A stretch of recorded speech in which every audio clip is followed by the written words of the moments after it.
We are in the old Parliament House of Australia. We are in the Senate courtyard. It is great to see so many of you who've come along this morning to share in the information that you're going to learn and potentially participate in a little later on. I'd like to thank everybody who's travelled. And there have been a lot of people who have travelled. There are two blokes standing up the back here in blue T-shirts that drove from Bundaberg over, well, a night and a day to get here. I think there's somebody from Cairns who came down. We have people from South Australia, Victoria, New South Wales.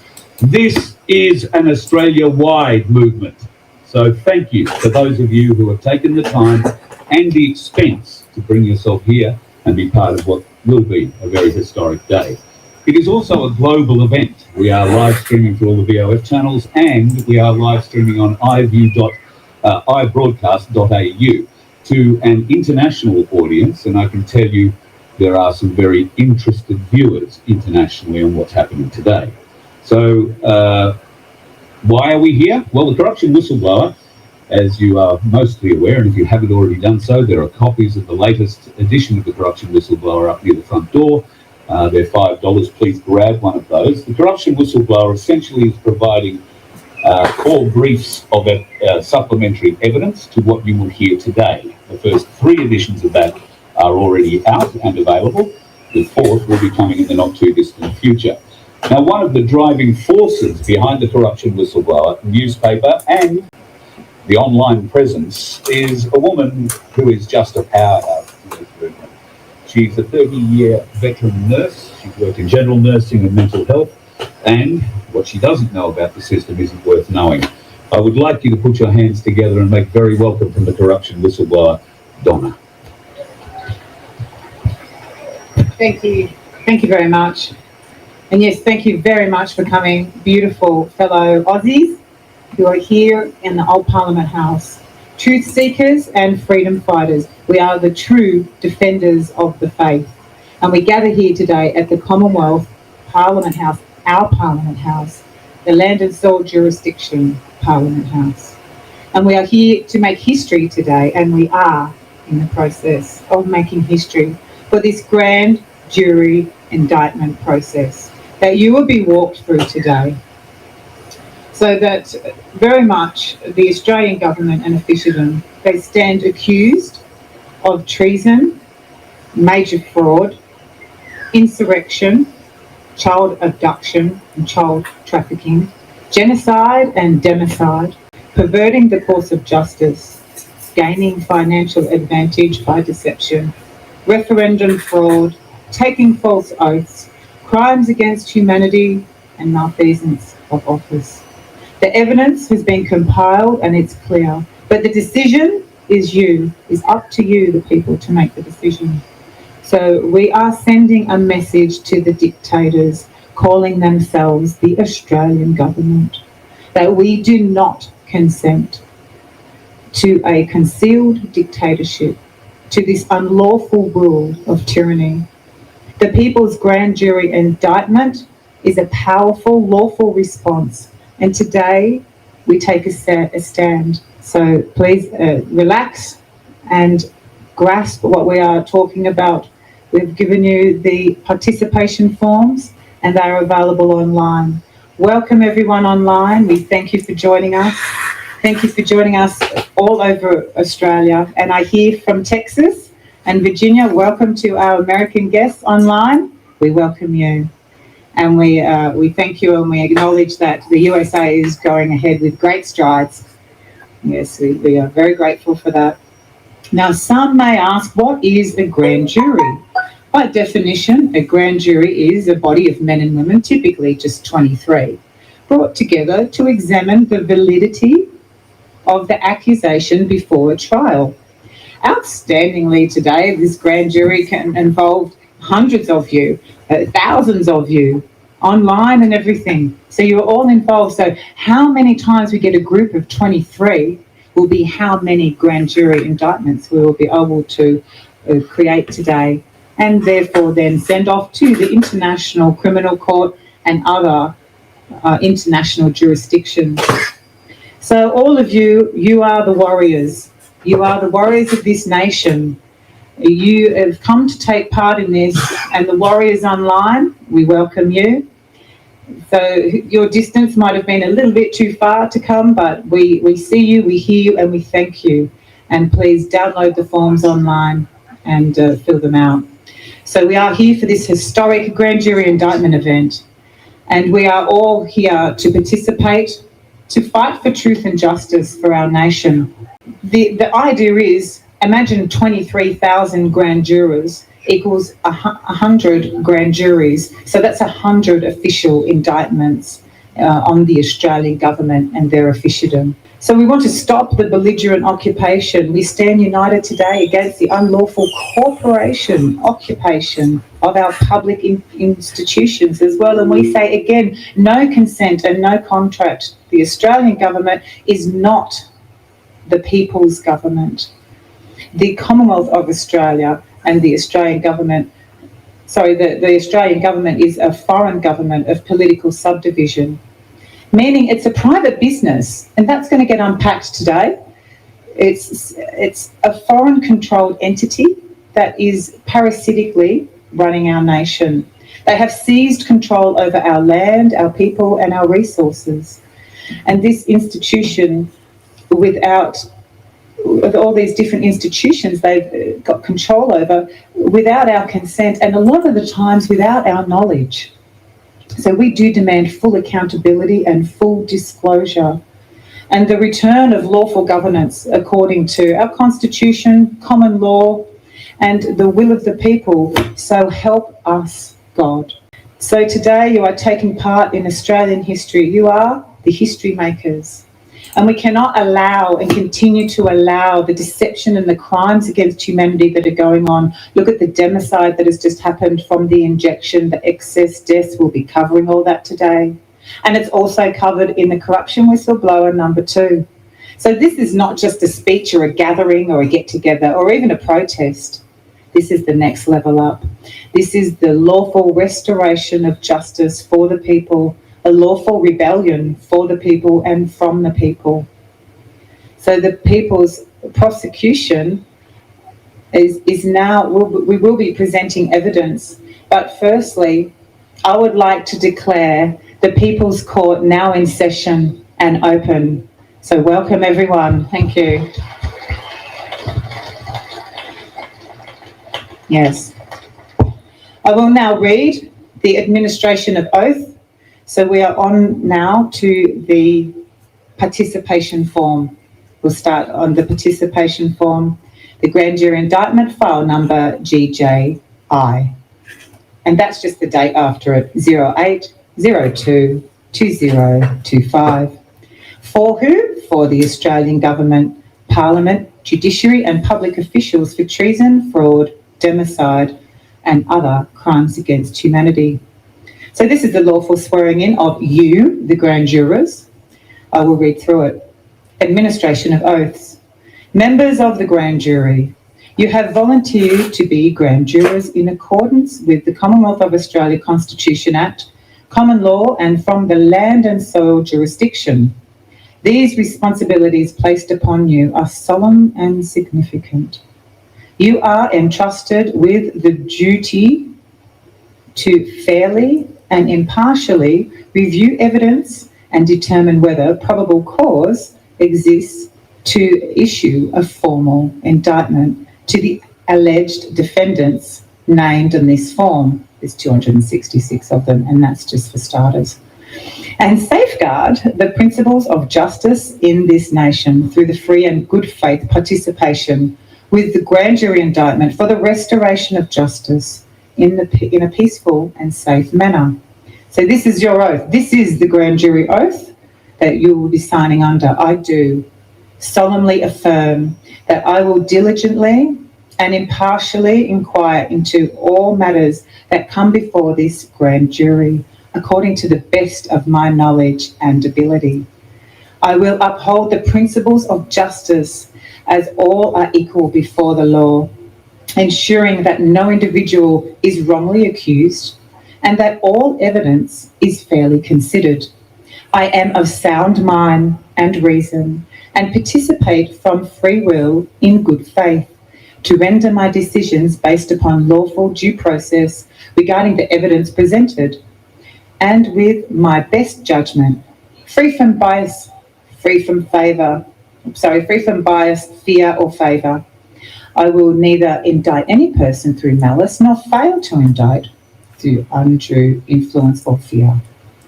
I will faithfully discharge my duties as a grand juror, and to the best of my ability, so help us God, so help me God, and under the penalty of perjury. So this is your oath. This is what we're here today, to resurrect that beautiful word, justice, and we shall be doing that. Please keep your forms handy, download them online. This is, like Carl said, an international, interstate event. And so I will now be introducing Peter Horton. He is the People's Prosecutor, and Peter Horton will be delivering the evidence today in full. And you can get a copy of the evidence if you haven't at the front, or download the evidence online. And also, like we've said, there's a brief of evidence in the first, second and third edition of the paper, and a lot more than just what we'll be presenting today. The evidence will take half an hour to 40 minutes to present, and then you can, if you feel that there is a need to indict the Australian government, then we shall press forward and run a vote and see what you all think, because it's back to the power of the people. So thank you very much, and I welcome now Peter Horton to present the evidence.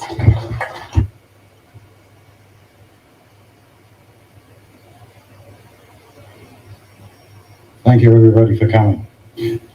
Just before we start, can I just double check that everybody's got a copy of this Annex A that they can see with their partner next to them? We didn't have enough to print for everybody, but as long as you can run through the form and see the evidence, everybody's got to be a witness to it.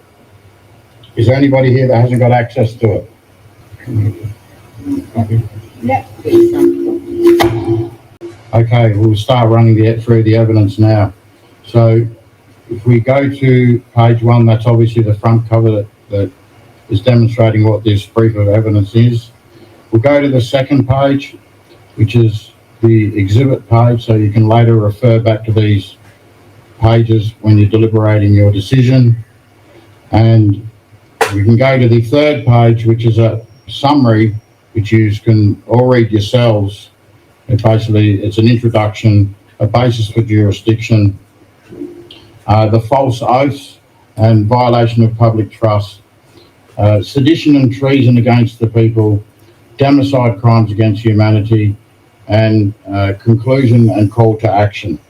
So we can proceed now to the fourth page. This page here is just for everybody to look at. It's supplementary evidence, but we'll be running today through the critical evidence, which we only have to prove probable cause to create the indictment. It's not a beyond reasonable doubt trial.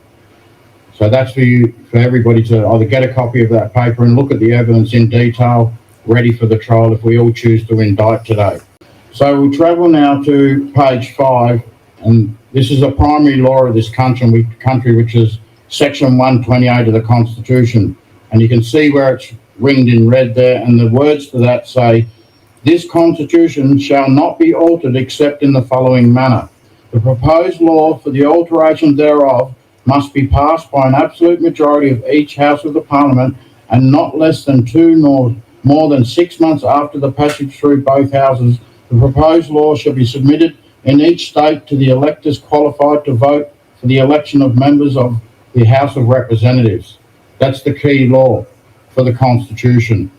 We all must vote for the laws. We'll travel now to the page number 6. This was the beginning of the treason that we can, as far back as we can go, where they changed and altered the Great Seal of the Commonwealth of Australia, and all of a sudden, out of the blue, without the electors' consent, created the Great Seal of Australia with the Queen of Australia as far back as 1960. So a Freedom of Information request was sent in 2024 to the Attorney General requesting the instrument that overrides, suspends or terminates the Great Seal of the Commonwealth of Australia and the indissoluble federal commonwealth under the crown of the United Kingdom as qualified in the Constitution was lodged to the Attorney General, Freedom of Information, who responded with, they refuse access to pursuant Section 24A of the Freedom of Information Act because they don't have the documents. So how is this country gone to make any enforceable laws or legislations since 1960? How did the Great Seal get removed? That's the big question, because we're going to proceed shortly to the referendum page, and you're going to see that all these acts and bits and pieces that I'm going to present to you, there's no referendum for them. So if we can proceed now to the seal. Underneath that, the kangaroo and emu seal with the Roman reef, that I believe was potentially made in somebody's backyard, because it's not the armorial seal of the Commonwealth of Australia, which is not for sealing acts. So if we can proceed to the next page, on page 7, we'll see the Great Seal of Australia. It was sent to the former Governor-General Quinton Bryce and asked if the seal shown above was the seal referred to in the commission given by Queen of Elizabeth II to Mrs. Quinton Bryce, to which the administration assistant from the Government House in Canberra replied that the seal as shown above is the same seal as the one that is on the Governor-General's commission. So further on, that seal was sent to the Garter King of Arms at the College of Arms in London, who was asked if the seal as shown above, which has been described as the Great Seal of Australia, is recognised in British law and can be used by the Queen of the United Kingdom, to which the Garter King of Arms of the College of Arms stated, the device submitted does not incorporate any royal arms. These are the armorial bearings of the Commonwealth of Australia, and Her Majesty is described as Queen of Australia on the seal and not Queen of the United Kingdom. I do not have any relevant record in my office. So there you go. The Great Seal of Australia is not recognised in the United Kingdom or by the electors. So we'll proceed to the next page, page 8, where we have the infamous Royal Styles and Titles Act of 1973. And I point down to where the red box is, and you can see it says, and whereas the Government of Australia considers it desirable to propose to Her Majesty in the form of the Royal Styles and Titles Act to be used in relation to Australia and its territories, but it's not the government of the Commonwealth of Australia that's requesting that. It's not our government. So the word the Commonwealth's been removed. So we can go down a little bit further on page. It says, be it therefore enacted by the Queen, the Senate, and the House of Representatives of Australia. And once again, we have the word the Commonwealth removed. Now, for all of you that may or may not know what the Commonwealth means, but when you look it up, it means public welfare, general good. It's in the words, Commonwealth. So once the Commonwealth words are removed, public welfare, general good is not there anymore for us. Maybe there in minor forms, but it's not law. So we can travel to the next page, please, on page 9 of the evidence. And strangely enough, at the bottom of that page, you can see where it's in the red box, it says, note, see the important words crossed out. This means the words are not included in the contract and these were deliberately removed. So the words in the name of Her Majesty I assent to this act's been crossed out, and it appears to be crossed out by Paul Haslock. And then further in blue ink, which has been written on the page, it says, I assent this purported law. The word purported means appearing or stated to be true, though not necessarily so. Alleged, the purported marriage was void. So it's a purported law. And once again, when we move on to the referendum page, you'll see that there was no referendum, because we know when we look back at section 118 that all the proposed laws, especially the major ones, need to be put before the electors. So we can move now to page 10. So we've got the Queen of Australia fraud now because it's unelected and it hasn't been put before the electors. And the words, the Commonwealth, have been removed out of all the acts. So I've just asked the audio guys, are we ready to play the Queen of Australia video, so I can upload it later. It's not necessarily a critical part of the evidence, but it's all been watched out. Okay, it's ready to go. Okay, so has everybody got the link to watch the video on their phones?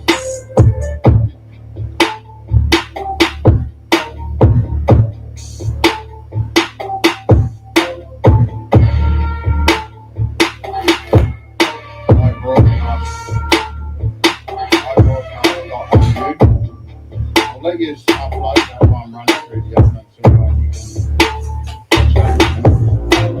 Playing out, loading out. Okay then. Everybody can watch that.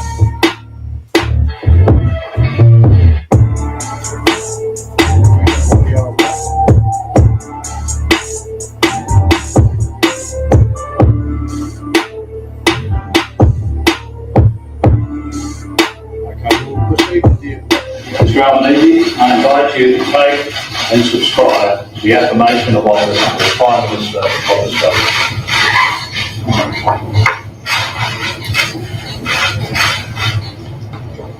I, Anthony Norman Albanese, do solemnly and sincerely affirm and declare that I will well and truly serve the Commonwealth of Australia, her land and her people in the office of Prime Minister.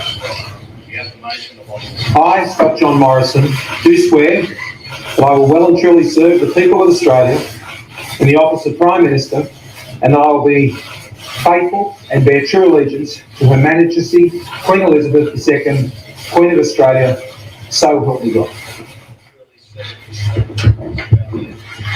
Mr. Turnbull, I invite you to take the oath of office as Prime Minister. I, Malcolm Blythe Turnbull, do swear that I will well and truly serve the people of Australia in the office of Prime Minister, and that I will be faithful and bear true allegiance to Her Majesty Queen Elizabeth II, the Queen of Australia, so help me God. Mr. Turnbull, I invite you to take the oath of office as I, Quentin Alice Louise Bryce, Governor-General of the Commonwealth of Australia, pursuant to Section 64 and 65 of the Constitution, hereby direct and appoint the Honourable Julia Eileen Gillard, MP, a member of the Federal Executive Council, to hold the office of Prime Minister and to administer the Department of the Prime Minister and Cabinet.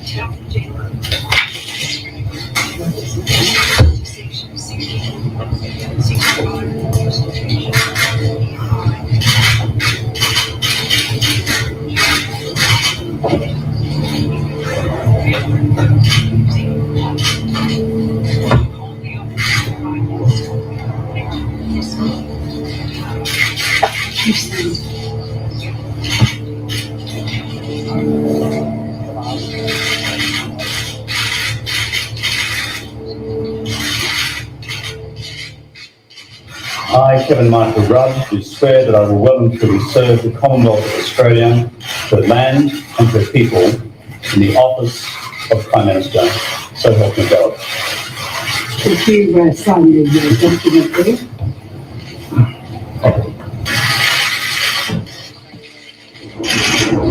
I, Anthony John Abbott, do swear that I will well and truly serve the people of Australia in the office of Prime Minister, and I will be faithful and bear true allegiance to Her Majesty Queen Elizabeth II, Queen of Australia, so help me God.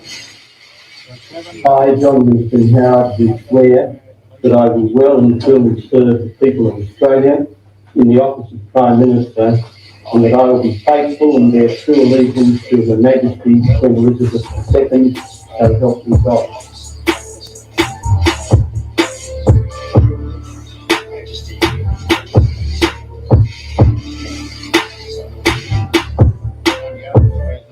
So they've perverted all the oaths and changed them all around so that they're not swearing the proper oath as per the Constitution, because they're swearing an oath to the Australian government, which is not our government. Our government is the government of the Commonwealth of Australia. So I'll now proceed to page 11 of the Exhibit A document of brief of evidence. Sure. Yeah. Okay, so if we can go to page 11 of the brief of evidence, please. So this is the final report of the Constitutional Commission of 1988, volume 2. We have significant evidence in here. That's the front cover. If we can proceed to the next page, page 12, there's their signatures from the Constitutional Commission saying they're basically giving directions to the government of what they need to do. So we can proceed to page 13. This is the bill number 1, an act to alter the Commonwealth of Australia Constitution Act by omitting obsolete words so as to recognise the Queen of Australia. So this is in 1988. They're making bills for the electors to approve Queen of Australia, which wasn't done, because we're going to show you that in the referendum results further on down the. So we can go down to the second line, underlined in red. Be enacted by the Parliament of the Commonwealth of Australia with the approval of the electors as required by the Constitution. But there was no referendum, which we're going to see a little bit later. And if we go down to we can go down to section 2. The Government of Australia, the Commonwealth of Australia Constitution Act is altered by omitting the words, be it therefore enacted by the Queen's Most Excellent Majesty by and with the advice and consent of the Lords Spiritual and Temporal and Commons in this present Parliament assembled by the authority as the same as follows. They're just pulling parts out of our oath, or their oath that they're supposed to be saying, but they've made this bill to put forward to the electors, but they don't hold the referendums. And then further down we can see in section 3 and 4 and 5, they're removing other parts of the Constitution, but they're not asking us. So they're basically just doing what they want. So we can move to page 14, please. This is bill number 2, an act to alter the Constitution so as to require the senators and members of the House of Representatives to take oaths or affirmations of allegiance to the Queen of Australia. Again, but they're doing it, but they haven't got the approval of the electors, which is treason. Be enacted by the Parliament of the Commonwealth of Australia with the approval of the electors as required by the Constitution as follows. Short title, this act may be cited by the Constitution or alteration, oaths and affirmations of allegiance 1988. The Constitution is altered by omitting from the schedule therein the words of the United Kingdom of Great Britain and Ireland and submitting of Australia. They need our consent to do these things, but they're doing it anyway, because once again, the government of the Commonwealth of Australia, the People's Government, isn't the Australian government. So we can proceed now to page 15 of the evidence. We've got a picture of the Australia Act, and if we can go of the front of the Act, and if we can go to page 16, we can see there where the lines point down to section 5, Commonwealth Constitution Act and Statute of Westminster not affected. Well, if it's not affected, then section 128 applies, and there was no referendum for the Australia Act in 1986. And we can proceed further down to section 13 and 14, amend the Constitution of Queensland and amend the Constitution of Western Australia. But that requires a state referendum, which they did not do. So we had to put the entire act in there because it's a brief of evidence. So I can get you now to proceed to page number 24, please. So we've got evidence on this page that the Australia Act is finished and unlawful. Once again, the Australia Act, one presentation of it's got the memorial bearings on it, but the memorial bearings aren't for sealing acts. If we travel down to the bottom of that page, there's a Supreme Court case that was run in South Australia. And if we look at the transcript proceedings, and we can reflect on where the Australia Act has said the alteration of the Constitution of Queensland and Western Australia, but there was no referendum for it. So Justice Livesey in the Supreme Court on page 9 of the transcript there, if you can go down where it says Mr. Horton, it says, okay, so we can now know that the double entrenched referendums of at a minimum of Western Australia and Queensland where it was omitted. That's because they used to beat me up in the courts down there in South Australia and try and say that South Australia didn't need a referendum because all the states had to approve it. So I found these acts in Western Australia and Queensland that were double entrenchment acts. So they had to do it. It was a statutory requirement. But here we've got him on the transcripts clearly saying that the referendums at a minimum, the double entrenchment referendums at a minimum of Western Australia and Queensland were omitted, and he says yes. So I say to him, so that means the Australia Act's finished, and he replies yes. So that means the Australia Act's finished, no referendum. So we're going to move on to the next page now, page number 25. This page here is their constitution, the Australian government's constitution, but it's not a constitution act. It's just a constitution. The tree's got a constitution. We've all got constitutions, but this is not a constitution act. But what is it? Encircled in red there, it's under the Australia Act. But the Australia Act's finished, as Justice Livesey had replied to me. And when we move forward, we'll see there's no referendum for these acts, nor Queen of Australia, not the Australia Act, and basically not anything that they're currently doing now. So even if they had a referendum for Australia Act, it wouldn't be valid because there's no Queen of Australia. They finished from 1960 and 1973, more frauds, more treason, and then the Australia Act, more frauds and more treason. So we can travel now to page 26, please. We've got now the Australian government's registration in Washington, DC, but it's a play on words. It's registered as Commonwealth of Australia, not the government of the Commonwealth. It says Commonwealth of Australia. Could be anybody's Commonwealth. Could be the Freemasons' Commonwealth, and that's most likely what it is. So we can now travel to the critical piece of evidence, which is the referendum's dates and results. So everybody can look at that page and see the dates and the outcomes. But there was no referendum for the Queen of Australia or the Royal Styles and Titles Act, 1973. There was no referendum for the Australia Acts. And furthermore, there was no referendum held in 1988 when the Constitutional Commission proposed those laws to the government to fix the Constitution up. But they were obviously too scared to have it because too many people would wake up and think, hang on, these laws were supposed to be passed in 1973. How was my trial legitimate? How were the judges sworn in? How were the parliamentary members sworn in? It's one big fraud. So that's for you guys to examine. The pages there as evidence. And before you deliberate, I want you all to look at that. Make sure you know what you're signing when you sign the participation form. So we can now move to the next page, page number 28.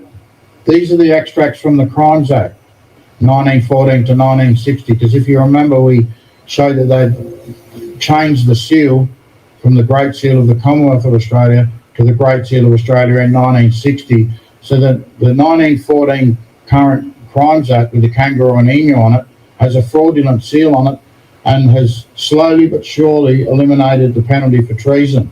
And so you can see down and make your own assumptions what the punishment for that is. But this is part of the evidence for you to deliberate on and make your decision at the end of the presentation of the evidence. So we can now proceed to the next page, page number 29. Now we're discussing the Criminal Code Act.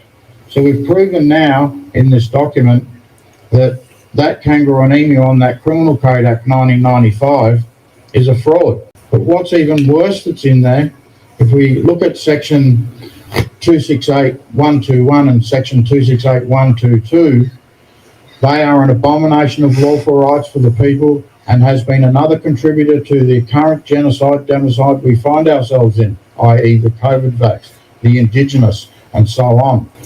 So section 268121 of the Criminal Code Act 1995 stipulates that the proceedings for the offences under Division 26H, which covers crimes against humanity, genocide and war crimes, cannot be commenced without written consent of the Attorney General. So the Attorney General's some kind of dictator.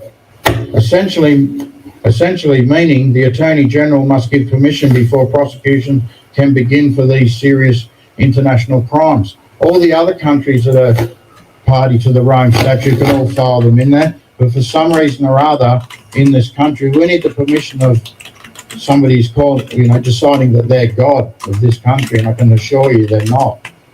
Mark Dreyfus is committing treason. So Section 2, what's even worse, and you can't get much worse than that, is that at Section 268122 prevents the questioning, appeal or review of the Attorney General's decision.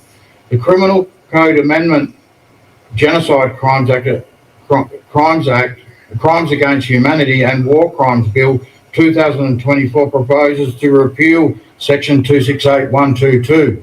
So what we're going to do today, what we're proposing today is, once we get this indictment underway and we have enough participants, we'll be filing this into the International Criminal Court to say that Mark Dreyfus, the Attorney General, has no standing because he's actually charged. The seal's fraudulent, and Section 268121 and 122 is an abhorrent law. How does he get to veto and block what we are saying are crimes against humanity in this country? And there has been many of them. So I now start to wind up the evidence, and we invite you all to watch the video Australian Witness Statements, a full documentary about the COVID. Somebody's probably already seen it. But that video on its own, if you're not happy or it's not your will after I've just presented these facts to you, the referendum frauds, the Queen of Australia fraud, the Queen of Australia false oaths by the Prime Ministers, the Fraud in Australia Act, then you can watch this witness statement, which is enough to send them to the International Criminal Court for crimes against humanity, treason, dishonestly dealing in documents, and the list goes on. So just before I finish up on the evidence, I'd like to actually draw you back to page 16, 17. If you look up the top of this act, and I wanted to point this out to all the people who have been beaten up by the police for saying they're sovereign citizens, because this act, even though it has no constitutional conformity and it has no elector consent, what it does actually say up the top here, and this is how foolish the police are, and you've got to wonder where are they getting their training from. But in the Australia Act, which has no referendum for it, it says on page 17, an act to bring into constitutional arrangements affecting the Commonwealth and the states into conformity with the status of the Commonwealth of Australia as a sovereign, independent and federal nation. So what they're basically saying in this act is we're all sovereign citizens. The police beat us up for saying that, and have named people calling themselves sovereign citizens terrorists. The whole thing's a mess, and it's up to you people today to decide whether you think that in this brief of evidence there's enough presented to create probable cause to create an indictment.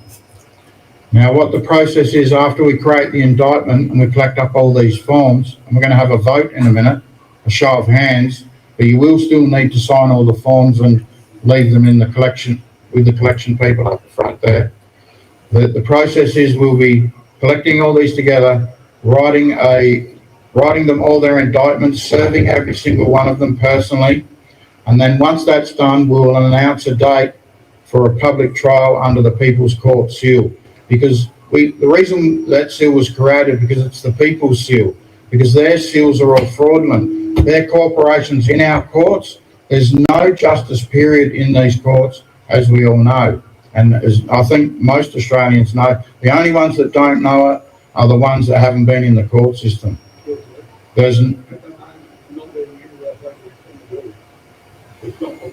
Okay, fair enough. Yeah. All right, no worries. I'll talk to you afterwards about that, but thank you very much for letting us know.